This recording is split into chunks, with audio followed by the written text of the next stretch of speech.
السلام علیکم ورحمۃ اللہ وبرکاتہ۔ ناظرین اکرام، جمعیت علماء ہند کی طرف سے ایک لیٹر پیڈ جاری ہوا ہے جس میں بتایا جا رہا ہے کہ خطبہ جمعہ میں سیرت پاک صلی اللہ علیہ وسلم کے عنوان کو بیان کرنا ہے۔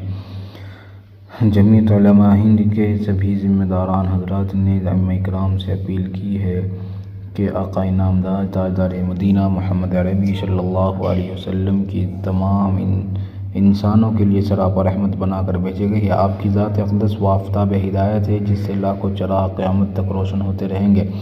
دنیا کی چیزیں ان کی روشنی سے منور رہے گی۔ بلا شبہ ان کی ذات سے انسانیت کی عظمت قائم ہوئی ہے۔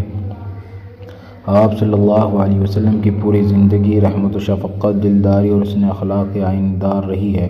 موجودہ حالات سے آپ حضرات بخوبی واقف ہیں۔ اسلام دشمن اپنی بدبختانہ کلمات کی وجہ سے شان اقدس صلی اللہ علیہ وسلم میں گستاخی کر کے پوری انسانیت کے لیے رسوائی کا باعث بنے رہے ہیں اور خود کو ذلت کی گہرائی میں دھکیل رہے ہیں۔ اس موقع پر ہماری ذمہ داری ہے کہ سیرت حسان بن ثابت رضی اللہ تعالیٰ عنہ کی راہ عشق پر چلتے ہوئے مسجدوں کے ممبر و محراب سے آپ صلی اللہ علیہ وسلم کی عظمت و رفعت کو بیان کیا جائے اور سیرت کے انسانی اخلاقی پہلو کو اجاگر کرتے ہوئے دنیا کو مثبت اور حقیقی پیغام سے روشناس کیا جائے۔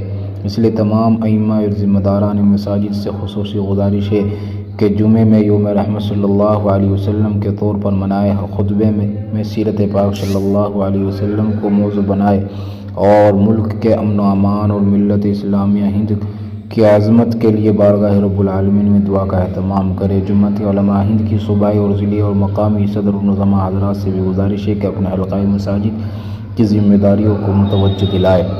آپ سے گزارش ہے کہ جہاں تک یہ ہو سکے اس پیغام کو جلد سے جلد جمعے سے پہلے پہنچا دیں۔ السلام علیکم ورحمۃ اللہ وبرکاتہ۔